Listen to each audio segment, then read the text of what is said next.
নমস্কার বন্ধুরা, তোমরা সবাই কেমন আছো? আশা করি ভালো আছো।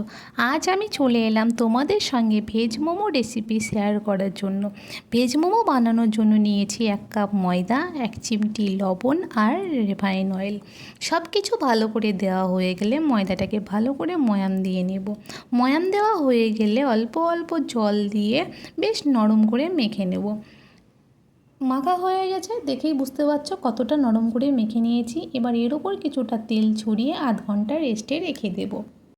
মোমোর পুর বানানোর জন্য নিয়ে নিয়েছি ছোট ছোট করে কেটে রাখা গাজর, বাঁধাকপি, আদা, রসুন, লঙ্কা। দেখেই বুঝতে পারছো কত ছোট ছোট করে কেটে নিয়েছি। কড়াইতে তেল গরম হয়ে গেলে দিয়ে দেব রসুন কুচি, আদা কুচি, লঙ্কা কুচি। একটু নাড়াচাড়া করার পর দিয়ে দেব পেঁয়াজ কুচি। যতক্ষণ না আদা রসুনের কাঁচা গন্ধটা না যায় ততক্ষণ ভালো করে নাড়াচাড়া করে নেব। আদা রসুন পেঁয়াজের কাঁচা গন্ধ চলে গেলে দিয়ে দেব ছোট ছোট করে কেটে রাখা বাঁধাকপি আর গাজরগুলো। এবার সবজিগুলোকে ভালো করে রান্না করে নিতে হবে।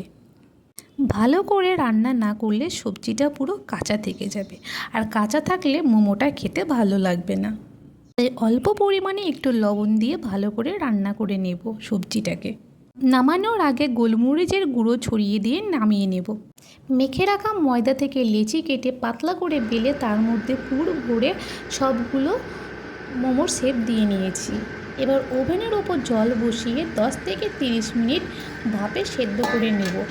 সেদ্ধ করে নিলে নামিয়ে নিলেই তৈরি হয়ে মোমোগুলো ভাপে বসিয়ে দেওয়ার পর এবার আমি তৈরি করে নিব স্পাইসি চাটনি। স্পাইসি চাটনি বানানোর জন্য নিয়ে নিয়েছি 2 মাঝারি সাইজের টমেটো, 4 কোয়া রসুন আর 3টে শুকনো লঙ্কা। সবগুলো সেদ্ধ করার পরে একসঙ্গে একটা পেস্ট তৈরি করে নেব।